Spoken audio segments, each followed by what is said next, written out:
Hey folks out there in YouTube land, um, it's me again. It's the day after my surgery date, which was supposed to be my surgery yesterday. Unfortunately, that didn't happen. It was canceled. Um, the night before, or literally 7 hours before, I went to sleep kind of late, around 1:30. I had a couple of friends come by and visit me. They stayed for a little bit, and I went to go to bed. I made my video for YouTube about um, a couple of things I talk about. It'll be uploaded. But yeah, I went to bed, and as soon as I put my head on the pillow, maybe like 5-10 minutes later, before I actually fell asleep, started feeling cold. I'm like, strange. So I checked my little bedside computer thing that they have here. You see this thing? This thing is like, and that's that. So I checked. I started feeling cold. I checked the temperature control, and I had the heat was on because I usually turn it on around 10 p.m. maybe a couple hours before I go to sleep normally. Because I don't like sleeping in the cold and stuff, so I can just use a thin bed sheet like this as a blanket instead of using a big blanket. Anyway, um, and I was feeling cold and like weird, so I continued to try to sleep, and now I started shivering. I'm like, that's strange. It was shivering got more and more and more to the point where I was like shaking and like literally internally. I could feel my internals shaking, jiggling. I was like, the when you get the cold chills, your like teeth start chattering and stuff. Yeah, my whole insides, everything was, and I got really hot, and like my face is all red and really hot, and my stomach and everything was just felt really hot, and so I called the nurse. I'm like, there's something not right here. Check my temperature, and yeah, it was. I had a fever. Forgot exactly what it was, and it was in. It was like Celsius, because we use Celsius here in Canada. It was something like 39 point something, which is it's not super high, but it's considered a fever. Um, so yeah, my blanket, I put this sheet on. Then I had two really thick um, blankets straight out of the warmer. The hospital has these machines that they keep like all the blankets in there. So if somebody wants a really hot blanket, usually it's kept like at 120, 130 something Fahrenheit, or like 60 Celsius, which is crazy. And it felt great, but as soon as the temperature wore out, I was back to freezing again. So my family shows up. Mom and dad and my sister came by. Surgery was scheduled for 9 a.m. The porters were gonna come take me at 8 a.m. out of my room downstairs, get me prepped and everything. So my family showed up around 6:30, between somewhere around 6:45 and 7:15, just to see me before I go off to the operating room and stuff like that. And yeah, and then from there pretty much went downhill, as in not downhill. They canceled the operation. I told the one doctor that came check on me before I went down. I said, listen, doc, this is what happened. I wasn't feeling well. I told him I was shivering, had a cold, my fever went up. I also started getting a headache right up front here. I still have it, the headache. My lower back started feeling really stiff and painful, and also my calf muscles felt like, like I just walked up and down, like 100 flight of stairs, or a couple of times, like the day before, and it was aching, and I don't know, it was just, I wasn't feeling well. I was with my family, and another hospital member came by and said, "Oh, it's just because you're having an operation, you're feeling anxious." I'm like, no. I go, I know I've had these shivers and colds before, and I was absolutely zero. Like, I had no anxiety. I was not worried or scared the operation coming up. And they kept saying, yeah, yeah, that's what it is, that's what it is. And then when the doctor came in, I told him what happened overnight. He wanted to go check my chart with the nurses. He came in. He's like, I'm going to call the surgeon right now downstairs. He talked to him. So the initial doctor came back in here, started talking to me. And he said, listen, I talked to the surgeon, Dr. So-and-so. I'm still not sure if I can mention names yet, from hospital staff and stuff like that. And he said, he apologized to my parents, my sister. Listen, sorry, you guys have to take a day off from work. Sorry, this is what happened, but unfortunately, you're gonna have to cancel the operation, because I had a fever and wasn't good, and they could not risk putting me under, in case something happens. He said, better safe than sorry.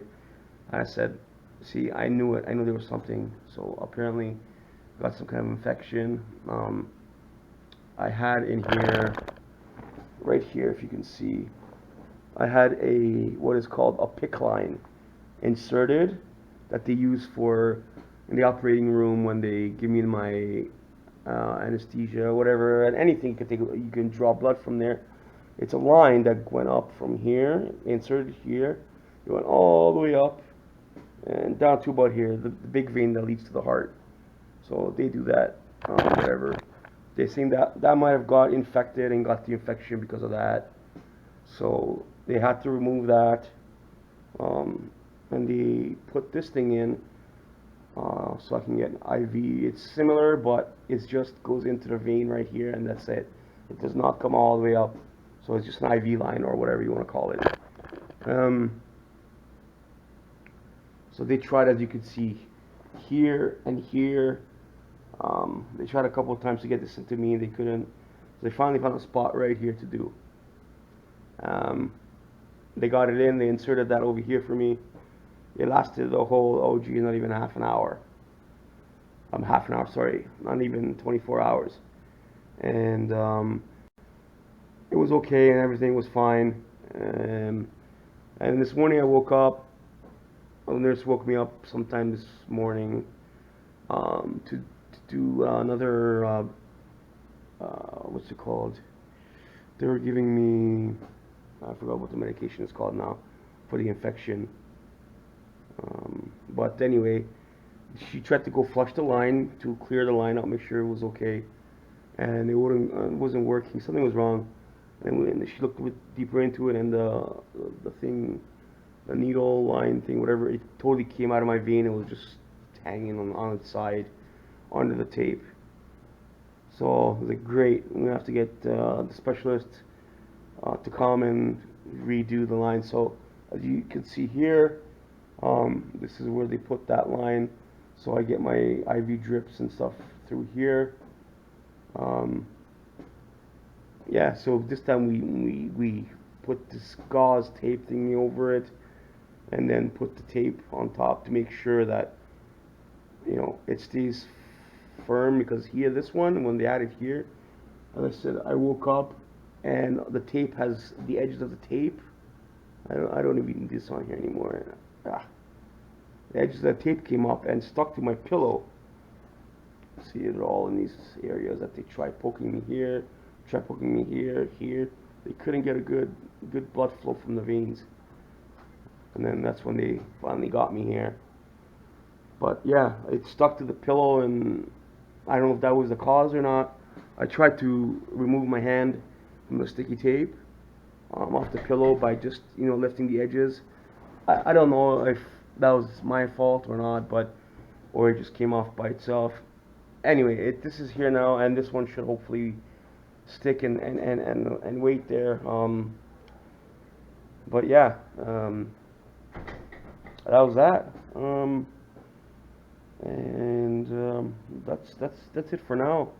I just want to make a recording of this and explain myself and let you all know that the operation was a no-go, and until doctor said, "Oh, Tom, I'll make room for you in the next couple of weeks to get you in to do the operation once I get better and healthy and have more energy and no fever and symptoms of anything.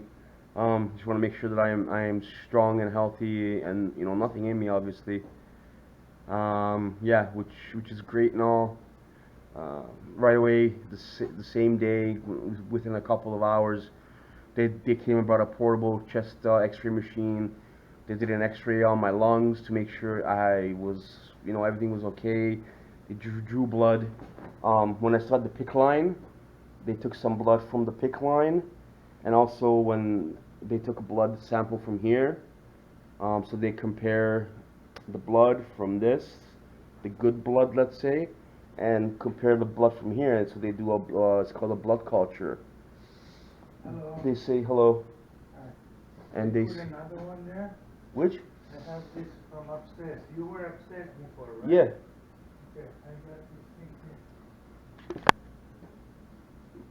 here. I got interrupted there by one of the porters. I left some stuff upstairs in my room, so he came and brought me it. Anyway, so yeah, I was saying they took blood culture. It's called, where they test the blood for anything that they really want. It takes about 24 hours, so you should have the results if they don't already have it now, really soon. So like I said, they'll take a sample of good clean blood from here, and then they took blood from that PICC line that I was telling you about, and see if there's any infections in the blood, or inside the actual the PICC line itself, if there was any infected blood in there. So they didn't flush it when they did it here, I guess.